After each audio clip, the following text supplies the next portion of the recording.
And welcome everyone to the Lake Norman Chamber of Commerce Focus Friday. I'm Bill Russell, President of the Chamber of Commerce. This program is presented by Novant, and we have Jennifer Husky on to give a perspective of what's going on at Novant and healthcare in general for our area. Jennifer, you want to give us an update? Yes, thank you, Bill. As you guys know, typically when I do an update from Novant Health, it's clearly a non-clinical update. It's more what's happening out and about in the community. However, I would like to just sort of read a quick, I'm literally going to read it, statement from our president, Mike Riley at the Huntersville Medical Center, just sort of based on what's in the current environment and the news about COVID-19. So here we go. The number of COVID hospitalizations in North Carolina and in Mecklenburg and Iredell counties are going up, but we are nowhere near the dire situations that other states may be seeing in the news. During the first few months of the COVID crisis, hospital occupancy, clinical visits, and preventative visits, mammography, endoscopy, checkups, etc., declined dramatically. This was generally either because the community feared we were full of COVID patients and it was unsafe for them, or they thought it was full of COVID patients and they didn't want to burden the hospital system. This delay in care resulted in many people coming to the hospital with advanced illness requiring more intensive care and mortality. Currently, a very small percentage of our patients are COVID positive. We also have very strict measures in place to ensure the safety of our team members, visitors, and patients. We have plenty of capacity to handle anything that comes in, and we are continuing to do elective procedures at this time and don't anticipate stopping those anytime soon. We are encouraging anyone who may be planning upcoming procedures and/or preventative care to think about moving those up just in case we do see a more significant increase in COVID cases in the coming months. We are hearing a lot of positive news about vaccines, but we do not yet have any information about a specific date of release or distribution. Following that up, as you remember, we had Dr. David Priest present on this very call in late September and still have him on our schedule to do a dashboard update come around the first of the year towards 2021, where we may have more information in detail about the topics I just spoke about. Thanks, Bill. That'll be fantastic. Jennifer, yesterday we had our 0K and very successful. We had about 120 folks out there, and Novant Health was our face mask sponsor. And so the folks that came out got a face mask and hand sanitizers from Novant. And we thank you guys for participating and being a major sponsor of that event. Thank you so much, and stay 6 feet apart. Thank you very much. We're now going to go move over to our program, and Jeff Tarte is our public policy chair, and he is going to introduce our speaker. And Jeff, we're going to go ahead and move it over to you. All right, thanks, Bill. Thanks everyone for joining, and those that are going to be watching throughout the week on this video. This morning we have with us Representative Jason Saine. Jason represents the Gastonia area of the state. I believe, Jason, you've been in maybe 5-6 terms now. And so, yes, going into my 5th, and represent Lincoln and not Gastonia, but I mean, I'll claim Gastonia if they'll claim me. And Lincoln. Jason has been, and one of the topics I know we'll get into a little bit this morning is on COVID, and we mentioned it through Jennifer, but he also co-chairs the House Task Force and Legislative Task Force on COVID.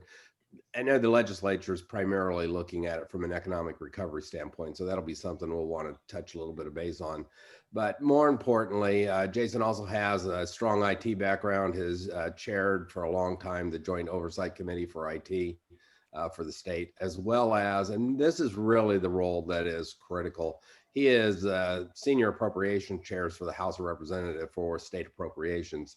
So we have with us today the man who actually controls the purse strings for the state of North Carolina.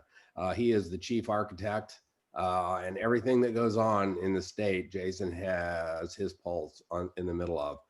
Full disclosure before we get started, Jason and I are very good friends, so this could go off the rails pretty quickly, depending where this goes. We've co-chaired some past committees together, but it is an absolute pleasure for us to have Representative Saine with us. So Jason, I'm gonna give you the floor, and then we're gonna pepper you with questions, if we may.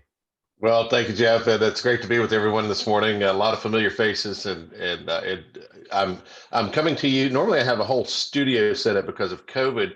I had to, of course, be the homeschool principal, homeschool teacher, lunch lady, school bus driver, and everything else for many months. And I used that time and an excuse to upfit me a studio at home. But I'm coming to you from actually in the Lake Norman area. I'm just down in Huntersville, but I had a conference here for a small conference with legislators on cybersecurity, and so stayed here last night. So not too far from home, but it just made sense to be here. But it's great to be with you all this morning. Got this weird angle, don't know what to do with my hands and all that, but we'll get through it nevertheless. It's not the look I like, kind of looking down. I usually like to look straight onto the camera, but I can't make that work here in the hotel room. But I do have on pants, which is always nice if you're on a Zoom call. So and a jacket. I mean, you actually got me up early this morning, not too early though. But no, it's great to be with you. I'll talk first really about kind of going into what we just saw with the elections. I know that's fresh on everyone's mind because it just won't go away. Nobody cares about the elections. Nobody cared, and we ended up. You got a lot of the same in the state house and state senate. We added 4 seats, as you know, in the northern Mecklenburg area. That seat traded hands again, and John Bradford will come back, so he added to our majority. John's a good friend, glad to have him back. Although Christie was also someone that I could work with, and so this is the nature of a competitive seat. So it's gone back and forth, and John's back. So we added to our majority, which means we haven't seen a leadership change. We had a caucus meeting earlier this week, and we selected our leadership, which was by and large the same.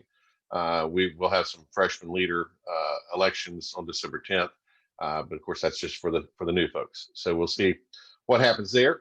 But a good group of folks, a good group of pro-business legislators, various backgrounds from, builders, IT guys, of course, a couple of obligatory lawyers, because you always need those. It's the lawyers in the conversation if they might be on here.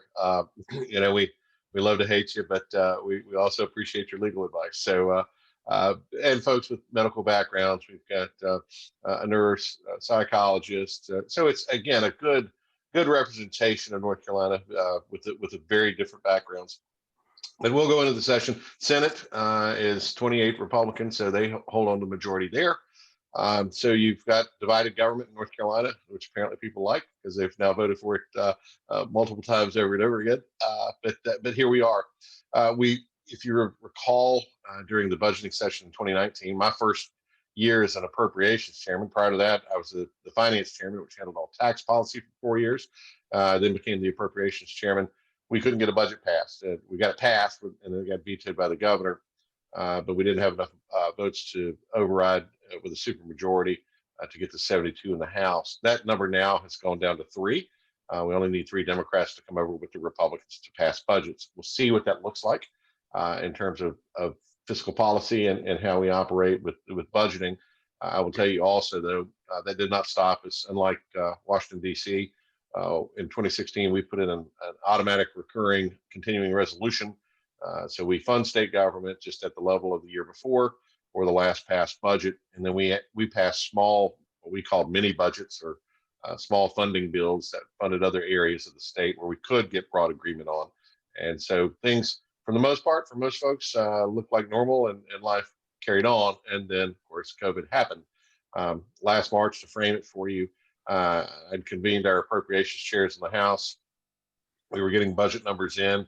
We had a sizable surplus in the couple of billion range, and we had surpluses in our unemployment fund and a sizable rainy day fund, and arguably one of the most fiscally sound states in the nation.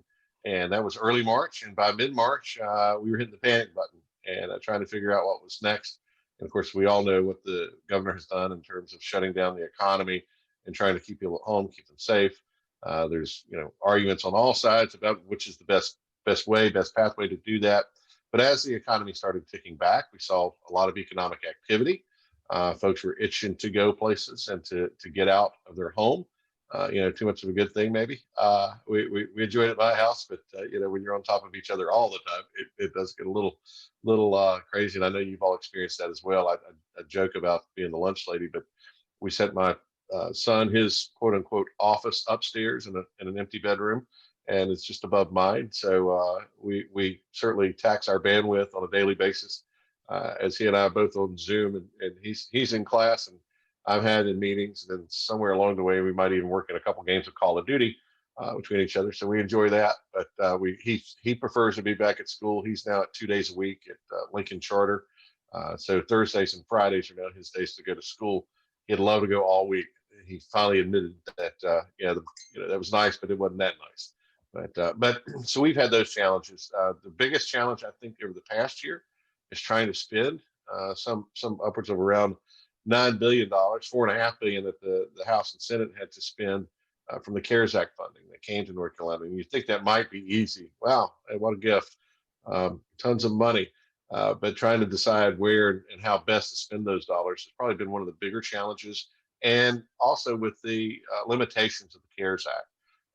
That wasn't just free money. It came with strings attached, as you might imagine, when it comes to the federal government. And so that also made it difficult. What qualified, what didn't qualify. How do you spend? We spent a lot of money trying to shore up our hospitals, our healthcare systems, and making sure that we had money to help small businesses. But again, that still proved difficult because you had to do that in the confines of the CARES Act language that the Congress passed. Anticipating possibly another round of funding. Again, probably another blessing and another curse. I can tell you, as our best guess at this point, I talked to our appropriations staffer who had my position. He was the former appropriations chairman, Nelson Dollar. We haven't got a forecast yet from our economists. We usually get those in April. We're still waiting, and he just can't quite figure it out because there's no traditional markers to say this is what we think it will be. But their best guess right now, they're saying around $1 billion shortfall, which is a lot of money. Keep it in perspective, our annual budget's around $25 billion. I don't know who thought that was a good idea to give me that kind of responsibility, but nevertheless, they do. And we spend about $25 billion on your behalf, keeping state government and all the services and things that we provide. But $1 billion shortfall, that's pretty sizable. But at the same time, as I told you before, we have been fiscally responsible over the last decade, really, and built up a good reserve. And we've got places that we've kept those dollars. So we think we'll weather the storm pretty well.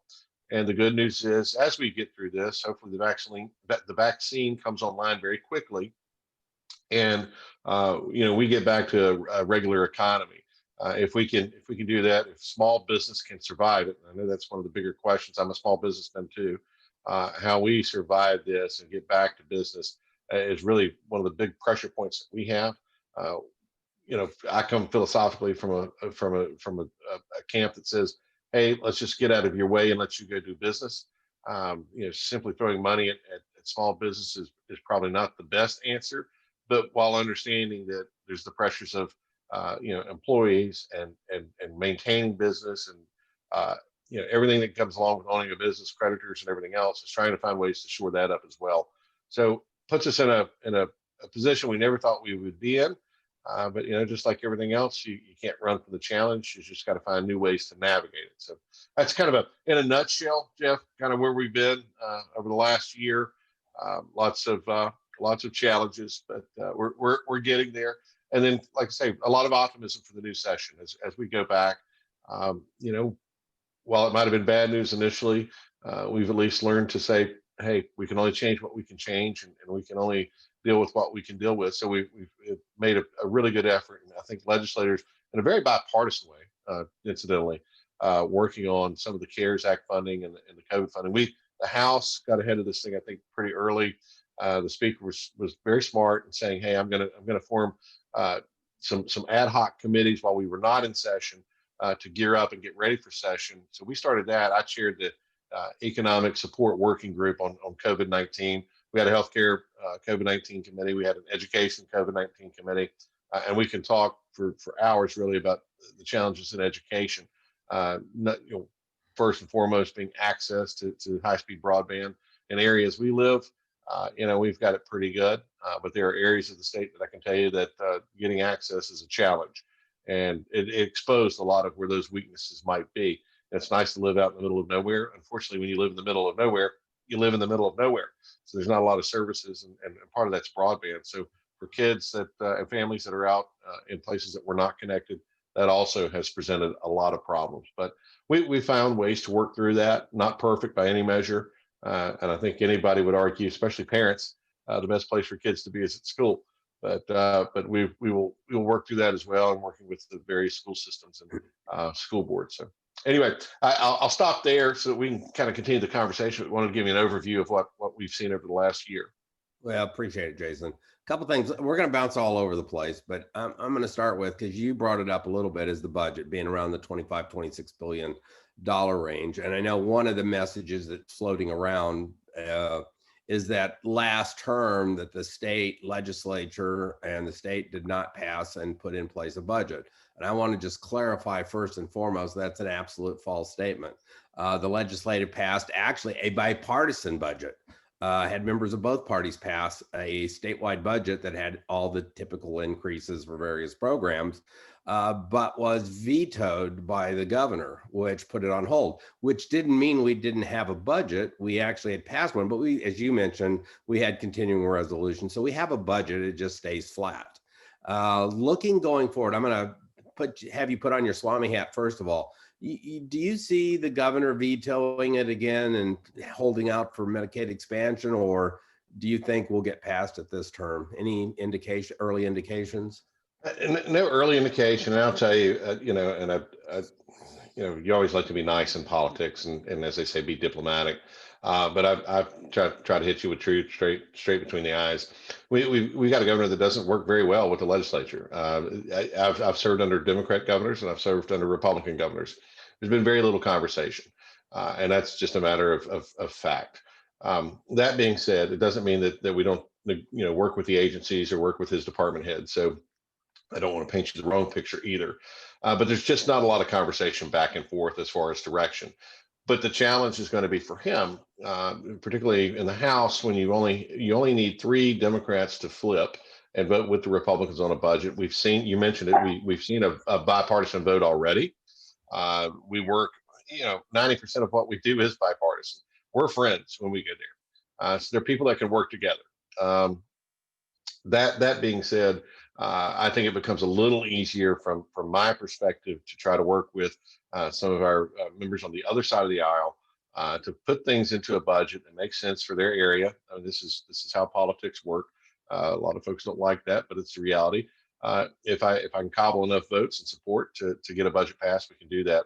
And with only needing 3 to go along with us, that means the threat of a veto is not quite as bad for us. It's something that's a little more easy to overcome. Last time it took me 6 or 7, depending on the day and who was in attendance, of folks to vote for that veto override, which we ended up getting because folks didn't show up one morning. That was controversial. I was the guy that made the motion, but we had told them for months on end that if you don't show up, we'll pull the trigger on that. It just happened to be on September 11th. They didn't like that.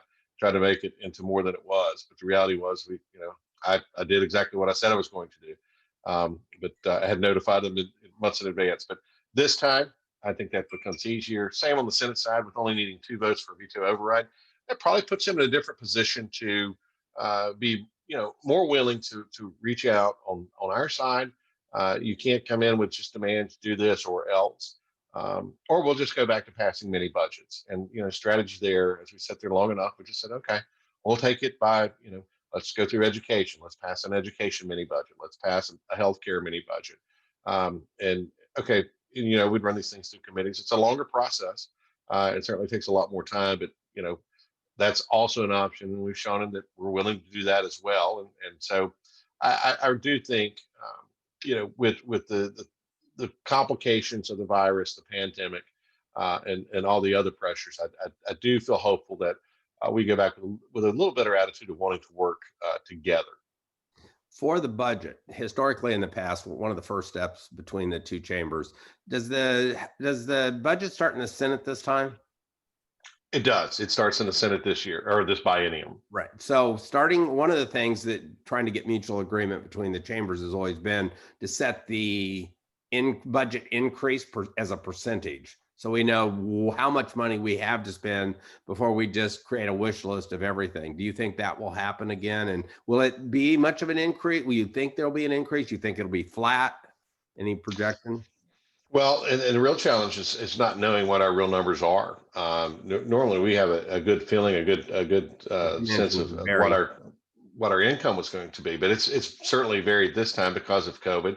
But you know, cities are going to see this. Large cities are going to see this probably, and I'm just predicting a downturn in sales tax revenue, while more rural areas or areas outside of the cities. I know I talked to the mayor of Morrisville not that long ago, and he was telling me that, hey, you know, sales tax revenue is looking pretty good because people weren't driving all the way downtown. They weren't spending their money there. They were spending it at home. You know, and I know Lowe's and Home Depot have certainly done very well because I've had enough honeydew projects in the meantime.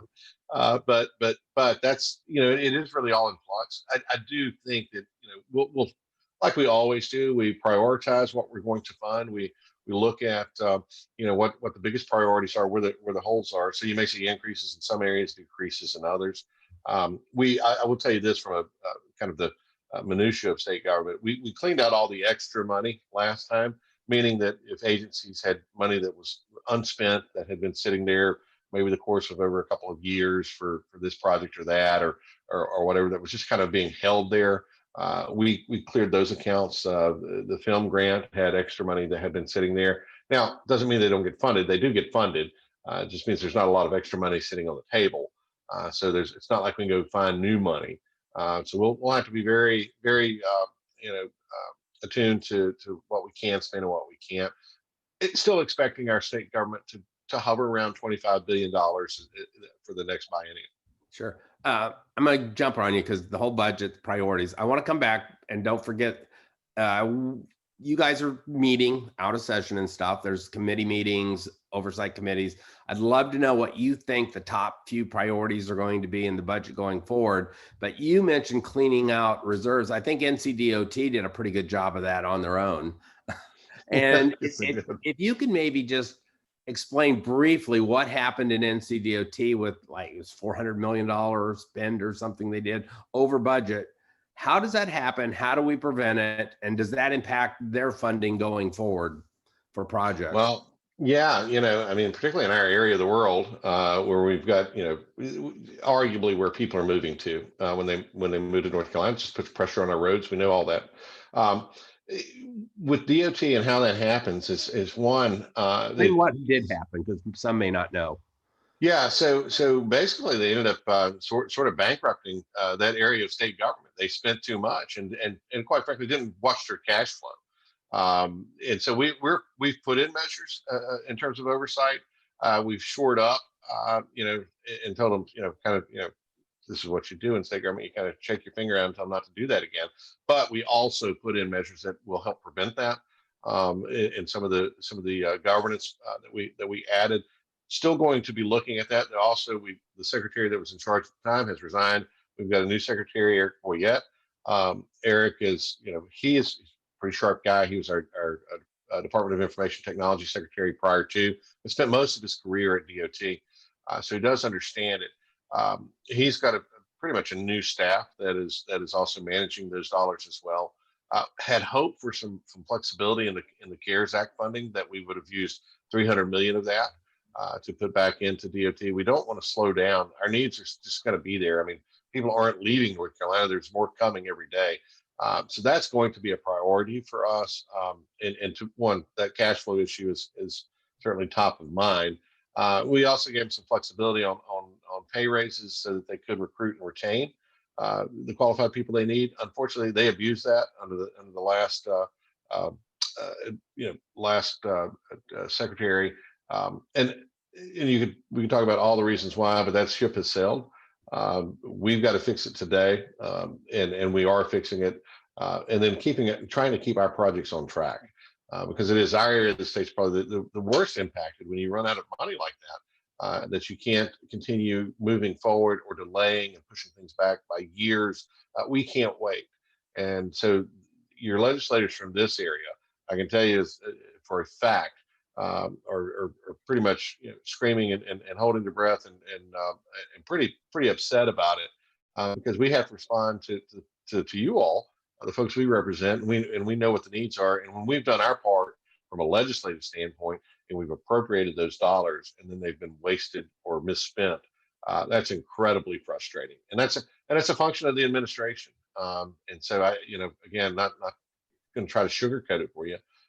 This was mismanagement on Cooper's part.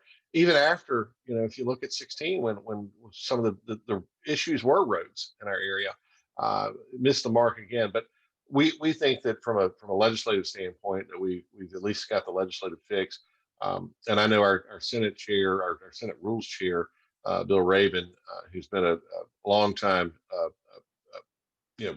member that's involved in transportation, as they go into the budgeting and this coming year, as the Senate will lead on that, I know that will absolutely be a priority for them.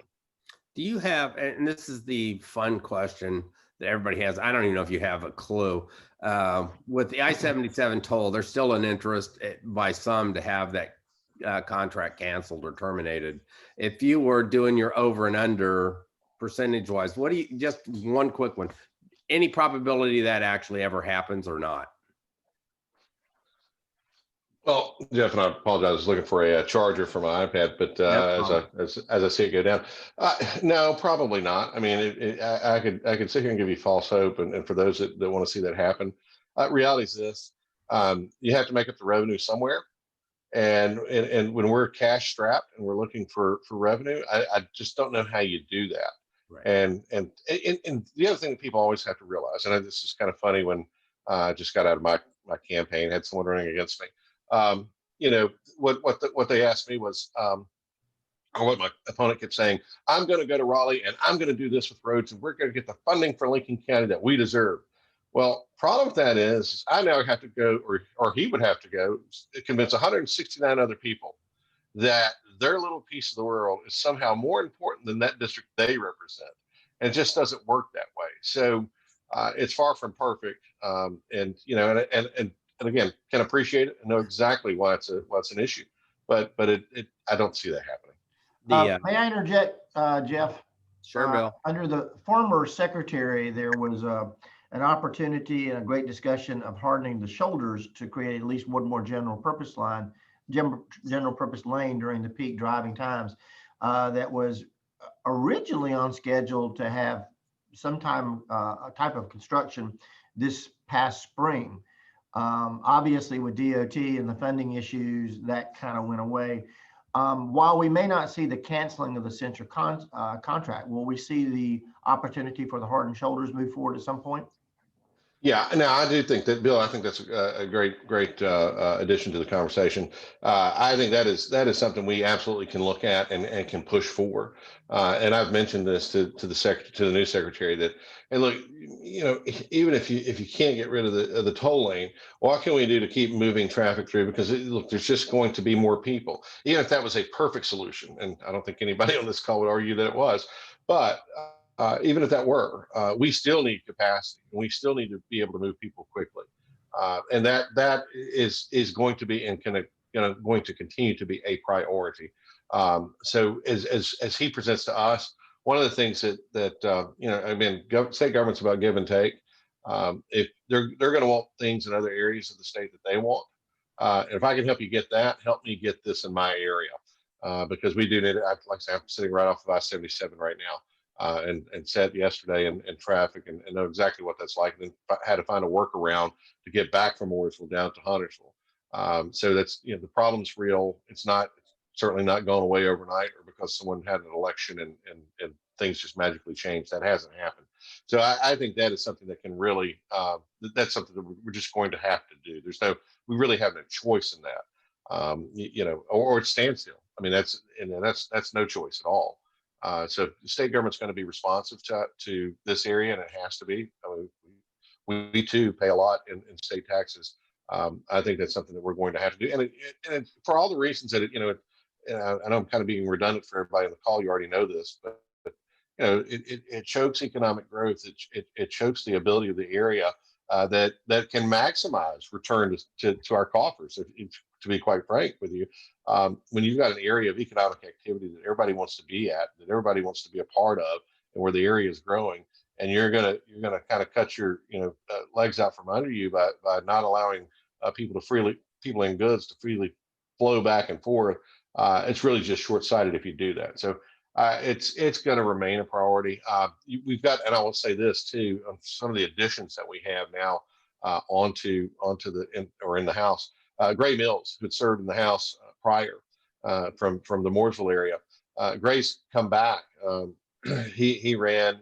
John Frelly retired, but Gray's background, he was a transportation chair before, and Gray is absolutely still interested in transportation, and he kind of comes in not as a freshman, since he has served 2 terms prior, and I think you'll see him play a much bigger role in transportation, which I think is great news for our area, because he really does understand it, and like you and I, he has to live it. He has to travel on 77 and through the Lake Norman area on a regular basis. So, Gray, I'm not telling you, let's get off this call and everybody call Gray and pile on. He's well aware. I'll do him that favor. I was just with him last night, and so he had to experience the same thing that we did with waiting in traffic. So he's well aware of it, and knows that we've got to be innovative and find new ways to think through these problems. So Jason, quickly, what are you see the big priorities? Is there kind of a general consensus, but beyond just education, transportation, the big categories, are there particular projects that you're looking at major funding, and what's on your personal hit list? Yeah, well, personal hit, let's go with that first, because I think it plays into everything else. As we look at, telehealth in a pandemic, as we look at how we deliver education, via broadband connection, it's something we worked on for a long time in North Carolina. And there's not a silver bullet to that. Part of it is having a regulatory process that makes it easier for these companies to come in and put hard lines or to put wireless connectivity. You've seen 5G that we worked on the bill in 2017 that allowed 5G kind of a pathway to come into North Carolina. You're going to see that in your more populated areas first. So that's high-speed connections via a tower, and that's great because that can deliver, from a wider pathway and some of the nooks and crannies in populated areas. Not a solution for the rural areas. But if you free up money on one side and you're doing it a little differently in an urban area or a highly populated area, and then going out into the suburbs and to the rural areas, you've got other dollars to do so. We created the GREAT Act, which was basically rural, I forget what that stands for exactly, but growing rural economies through technology, through connectivity. And so that is so important on so many levels. If we're going to expand our digital learning, if we're going to be successful at it, and we're far from successful at it at this point, you at least have to start with connectivity. Same with telehealth. If we're going to deliver healthcare in some of these more rural areas, you or I can kind of pick our doctor and show up and get the care we need. We don't see that in smaller, more rural, poor areas of the state. If we don't fix that same area, and I don't mean it the way it will sound, but it kind of drags you down on the other side. It prevents those areas that are doing very well. It is somewhat of a speed bump for us because we're still paying for that. We're still paying for the added healthcare costs that come with that. So I think that has to still remain a priority. I'm also not someone, the government can't fix this problem overnight. And I'm not sure the government can fix the problem except get out of the way and let private sector do that, because we're not internet experts. We're not providers. That's not what we do. We also put together some guidance for how we deal with low latency orbit satellites. It's not your traditional broadband satellite, the HughesNet that was so slow that if you're in a rural area, if you're a farmer, big farming operation trying to get internet, you got these slow download speeds and slow upload speeds. This is basically, think about Elon Musk, SpaceX, and Starlink. That goes online 2021, early 2021. The tests have already happened. Basically, if you've got access to the sky, you have access to the internet. If you've got that opens up things for us as a state. If we're a state that's more prepared for that, and we are through some of the CARES Act money. We put forth some money that would allow for that. We put that into place. You'll see more connectivity. That then also plays into our transportation system. How we are better at from the connected road. And we talk about the Internet of Things, not just as a buzzword, but as we think about automated cars and how we route fire trucks when they go, or police when they go to an accident or to an incident. All of that connectivity can help improve our lives if done correctly. And so I'm not telling you we're in the promised land yet, but we are poised better than most states to adopt and adapt very quickly than some of our other counterparts. So seeing that, I think that drives other things. And if you can do those things, you can get cost savings. And if you've got cost savings and you've got extra money, you can then put that money toward other things like transportation and some of those areas that we know that if we had all the money in the world, we still couldn't probably fund it enough. So that's probably my biggest, and because it ties into so many other areas. I'm going to stick on one IT issue since you were meeting and you're in Huntersville talking about it. And then we're going to jump to COVID for a minute, and then we'll open it up to some other folks. The cybersecurity issue, we've gone through 3 state CIOs, Secretaries of Information Technology, in the last 12 months. So we've turned in a little bit of a revolving door, mainly because people keep hiring them and stealing them away, the private sector. To the extent you're not breaching any confidentiality or classified information, because cybersecurity, we served on it together. It's a massive issue. States are being phished hundreds of times a day. We saw South Carolina a few years ago, cost them like 25, 30 million to remediate their problem. Mecklenburg County went through it a couple of years ago where they locked down all the system through ransomware. What are we doing as a state? How prepared are we? What's the issues around cybersecurity you guys are discussing? Yeah, no, it's a great question, and I won't tell you just how vulnerable we are, but we are vulnerable. And to your point, we're states and municipalities and county governments. That's where data is stored. Data on you, data on me. It's there. You think about our school kids. Now they're even more exposed because they're online. So it's a huge concern. No state government across this nation, I think, does this very well to the level where I would say we've accomplished the goal and we can go look at something else. It's only going to get bigger, and quite frankly, Jeff, as you know, the challenge of getting our colleagues to understand how important that is has been quite difficult. Not that they're bad people, that they don't want to understand. It's just not the world they live in. When you're a rural agriculture guy out of southeastern North Carolina, cybersecurity is not top of mind when you come to the legislature. Unfortunately, for your constituents, it has to be top of mind for them. And it would be a better world if they didn't have to think about it at all. And if they didn't have to think about it at all, that means that we've protected their data. We've seen a lot of the attacks. It shuts down. We saw it in the city of Charlotte with an attack. We saw it in Columbus County schools just last year, Haywood County schools this last year. And it shut down those school systems for multiple days. And that we can't have. As we're trying to navigate everything else that we have to navigate in North Carolina, as far as challenges, whether it's COVID or not COVID, that in and of itself just it's clearly a problem. It's also a very costly problem if we don't address it. If you look at what South Carolina spent, South Carolina State, half the size of ours as far as people, it cost them hundreds of millions of dollars when they had their breach. And so, you have a few of those and you can drain the coffers dry.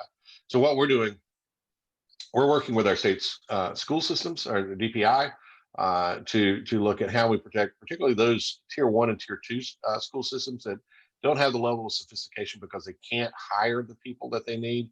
They're the folks that are working their IT, doing the best that they can, but they're running around, trying to fix small problems, what we would consider small problems in IT, become big problems to them because they have limited resources. Same with our counties and cities. So finding ways to work and partner and develop where the state pays for the bigger part of that, because again, we end up paying for it anyway. So if we can partner with, not from a big brother standpoint where we just control it for them, but where we can partner with our cities and counties and our school systems to say, we'll work with you on that. We've purchased, because we're out of the state, we're so much bigger, and our dollar spends farther. How do we interact with you and protect your systems from at least points on outside? You got to protect inside, but at least points on outside, and put those things into place, the best practices into place. So not having, and you point that out, not having a consistency in the CIO position also makes it difficult because you don't get continuity of philosophy. All been great people to work with. From the time that I've got there, the 9 years, our state CIOs have been wonderful. But it's just the nature of state government. They're there and then they're not there. Private sector, they come from the private sector, and then the private sector hires them back. Good for them, but it leaves us exposed. And so that is something we've been laser focused. We've put huge investments and put a great investment using CARES Act dollars into UNC Charlotte, UNC Pembroke, and Fayetteville State University. So you've got a historical Black college that's out there working on cybersecurity measures. You've got UNC Pembroke, which is a lot of minorities that go to that school. But then right here in our backyard, UNC Charlotte is working on a number of projects on cybersecurity that the state is paying for and helping to develop that whole ecosystem. We also added over at Gaston College a state cybersecurity center for our community colleges, so that we have that level of talent. That's the other thing, is we just don't have that level of talent. We don't have enough people from a workforce development standpoint, something that we know we have to work on. So we started building that out at Gaston College, but really that's in partnership with Fayetteville Tech and with all the other community colleges. So again, it can never be fast enough for me. I'm as impatient as I am, but we will eventually get there. Sounds good. Yeah, Jeff, if I may, the hospitality sector has really been under assault with COVID-19, and you've been a strong supporter of our hospitality sector. Sally Ashworth is the executive director of Visit Lake Norman. She's on the call. I think she wanted to comment on something. Sally? Yes, Jason, first and foremost, thank you for always helping us and being our friend on the travel and tourism side. As we all know, in the travel and tourism business, we have had many challenges. I know that you all shared a stimulus marketing credit co-op with Visit NC, North Carolina, and they distributed dollars to, it was about 130 partners of ours around the state. And then we also had from North Carolina Travel Tourism, the Travel Association, which you know, with Vince Shalina, I serve on that board too. And you all brought together 1.5 million for us to distribute around the counties. And we certainly did look at those tier 1s and tier 2s and made sure that they received as much money as we could allow for them. And first and foremost, thank you very much for all of the work that you have done behind the scenes for us. And my question to you is, in the upcoming months, do you anticipate any of the changes going backwards with the travel and tourism industry, with our hotels, with our restaurants, with Governor Cooper's orders? That's my number one question. And my number two is, do we have any other opportunities out there to give more dollars to our industry? Yeah, no, great questions, and so I thank you for all the hard work, and it has been something that's been kind of near and dear to me, because I understand it. I've got several close friends who are in the restaurant business. That's impacted the hotel business. People that, and I always tell people, I remember very clearly, we were at the top for over Fahrenheit downtown Charlotte. I think the date was March 10th, and we had a hospitality and industry and restaurant industry little event for kind of area legislators. What a great time it was. And we had a lot of fun that night.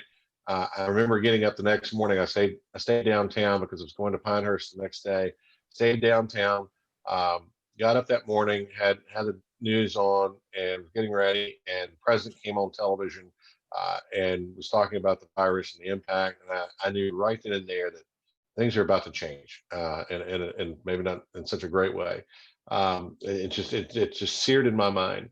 And then, as the Economic Support Working Group had our hearings and had our talks, we brought in a lot of those folks that were work in those industries and what that means. I will tell you, I want to be hopeful, But at the same time, I see a governor every day that I think misinterprets the numbers that they have, and then uses bad data to then create bad policy.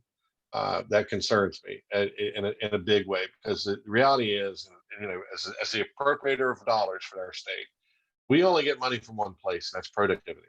If our economy is not producing, if those business owners are not able to do their business, even at, if at a lesser capacity is one thing, and we could argue the benefits of that or not.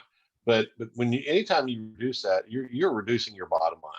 And if you go to a total shutdown, then you have zero revenue, and you have the added cost of if you're going to be able to fund those people to sit at home. That you're still draining your coffers, and then that creates a myriad of problems going into the future. And that's the thing that, and again, I'm sensitive to the virus. I put on a mask when I go places. I do all the things that we can do, but shutting down the economy completely is not a way to go. And it is basically giving up and saying, we can't think any other way around this, and we're just going to, quite frankly, sit on our asses and wait for better days to come. That doesn't work. It can't work economically. You can't, and again, it's asinine when we think about limiting people. When I went to the coast several times in the summer, which was at least nice because you couldn't go do anything else. You could at least get outside. But then trying to get into a restaurant or trying to get, with this, limited capacity and people scared to death. And they've effectively scared people to the point that they're not putting money back into the economy. I think about my in-laws, and we just had our first socially distanced Thanksgiving because my sister-in-law and her family are traveling over Thanksgiving, so we did it early. One is just weird. Two, from an in-law perspective, wasn't that bad. But I'm just kidding. They're great people. Keep them as far away as you can. That's right. Please leave me alone. I'll stay in this room here and watch sports. Unfortunately, Jason, this has been recorded, so they're going to hear this. Well, they know me. But no, in all seriousness, I mean, it was just weird. It was just weird. But it does mean that, look, you cannot keep an economy going. You cannot keep funding state government. It means we can't fund, education, things we want to do in education, things we want to do in transportation, if you have fewer revenues. So take the business itself out of the picture, take the people themselves out of the picture, just from a reality of you don't have the dollars that you need to run those things. I think there's safer ways to do things, as we saw on some of the bills that we ran that did unfortunately get vetoed.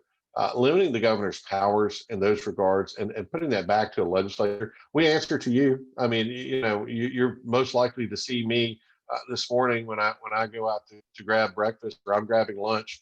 I run into many of you, all the time, anywhere up and down the I-77 corridor where I may be. You get a chance to fill my earful. Let the legislature handle that. It's fine to declare emergency in a short period of time, and the law that we have that's in place that kind of prevents this right now is really designed for natural disasters like hurricanes and so forth. A limited time frame. You might have the event, 3-4 days, things get back to normal. Having an extended, emergency declaration where one entity, the governor and his administration, are running everything really is no way to govern. Unfortunately, we just didn't have the votes to overcome that. We, of course, got all the emails and phone calls saying, you need to impeach or you need to take control of this. Well, the law is the law in the way it was written prior to anyone thinking about something like this. I think when we go back to some of the other numbers that I pointed to, where we need 3 votes, I know you will see legislation from us, because I've got several that have already being written that will limit those powers and allow us to stay open. But unfortunately, we've got that time frame between now and the end of the year until the new legislature comes in, that we're just basically going to have to navigate this. And I want everyone to be safe. I don't want anyone to be sick. And if they do get sick, I want them to recover as quickly as they can. But at the same time, I know intuitively that you cannot just shut down an economy. So from a travel and tourism perspective, signaling to the rest of the world that we don't want you to come here because we're scared to death is also no way to tell them that, hey, come spend money in our state.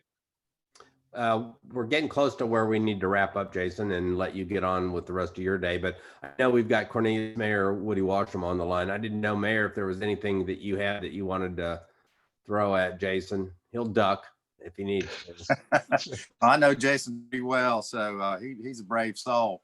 Well, you touched on transportation. Obviously, that's so critical to get our projects back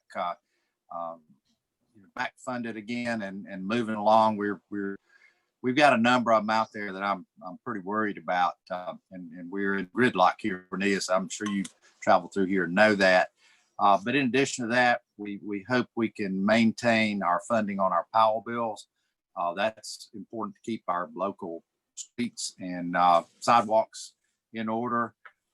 And I'm really hopeful. I know you know that our municipalities need some help too. Very little has trickled down to Cornelius that I'm aware of. Maybe some of the bigger cities over 500,000 or some of the counties, but these little small local municipalities all over the state hadn't got a lot of help. So we're really in need of some additional help from a revenue standpoint. And the only other thing I'll add is we have a huge list of legislative priorities for our town.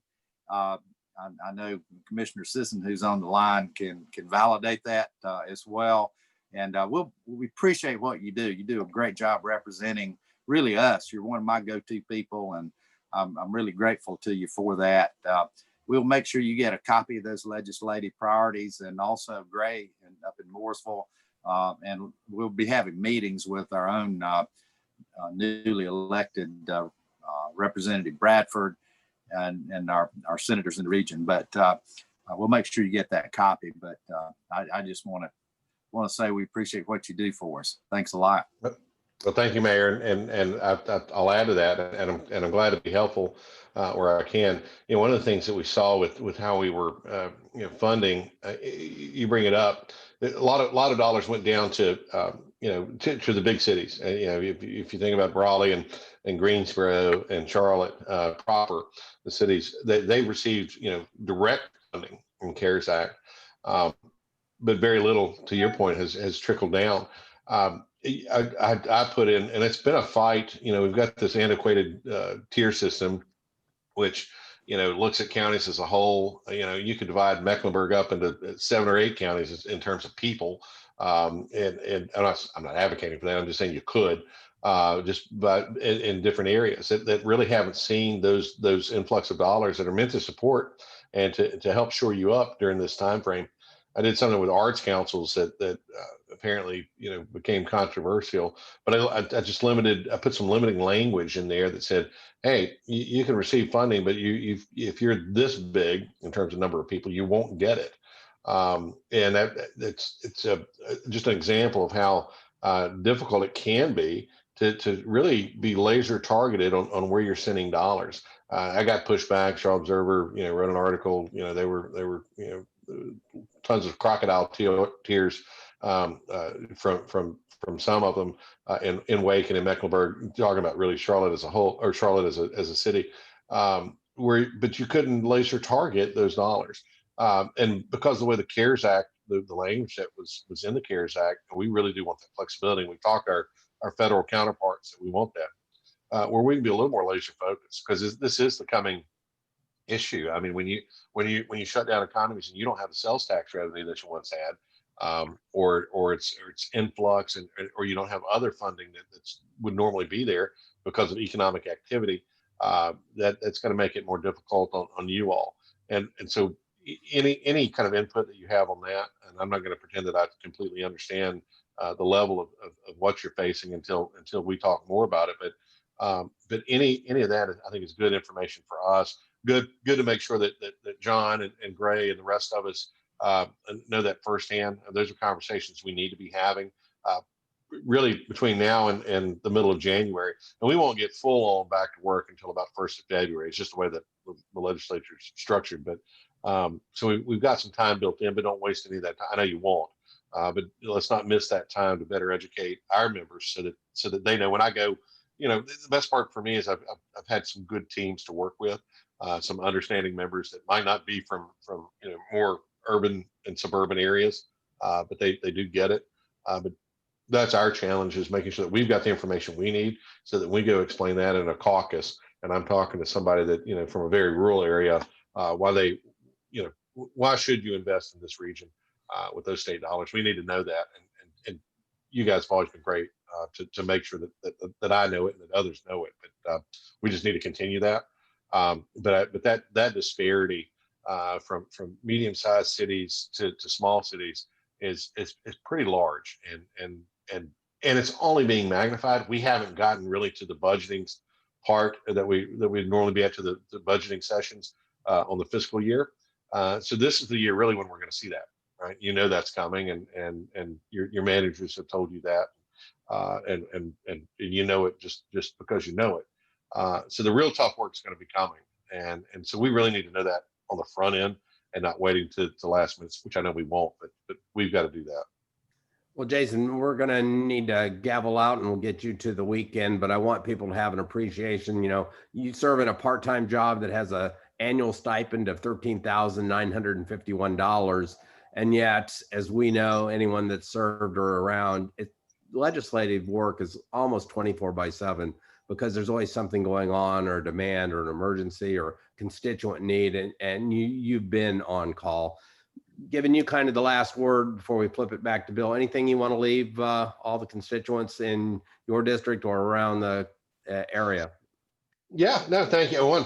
Jeff, thank you. I always love when we get a chance to catch up and talk. And I think we did pretty good. We didn't ramble on too bad like we might, but normally we might do that over a fire or a drink or something like that. But it's great to see you all. No, never. But no, it is great to get some input. Know this, that you know, I always tell people I'm kind of a Charlotte guy. I mean, when I say that, I mean the Charlotte region. Just because I live in Lincoln County, I certainly do represent the folks in Lincoln County. But you know, again, I do as much business and much work over here on this side of the lake as the other side of the lake. Just simply because this is where my customer base is, where I live and play and work and all that. And Catherine and I are over here all the time. So you know, your concerns are my concerns. We're part-time residents in this area, just simply because we go across the bridge, right? So whatever concerns you have, you know, please feel free to reach out to our office and reach out to me personally. Always glad to help and try to work through some of these. You know, they're just challenges. It's just another day. There were challenges before. There'll be challenges in the future. We'll get through them. But I think if we have a pragmatic approach and really a regional approach to some of these challenges, we'll get through them. And I just appreciate the opportunity to talk with you this morning. Well, thank you for giving us your time. And I know your schedule's crazy busy, but it's truly appreciated to have you here. So Bill, I'm going to throw it back to you. Absolutely. And Representative Saine, thank you very much for joining us. As we talked about earlier, this was recorded, so we'll be putting it up on the Chamber's YouTube and sharing it with our membership. So thank you everybody for joining. We also, the Chamber has kicked off a new jobs board. So for our employers and for folks looking for employment, and we're going to be getting out a tutorial about how to utilize that during the coming week. So again, everybody, thank you very much for joining us, and have a great day at the lake. And happy Thanksgiving, everyone. Happy Thanksgiving, everybody. Happy Thanksgiving. Take care. Thanks. Thank you, Jason. See ya. Thank you. Take care. Bye-bye.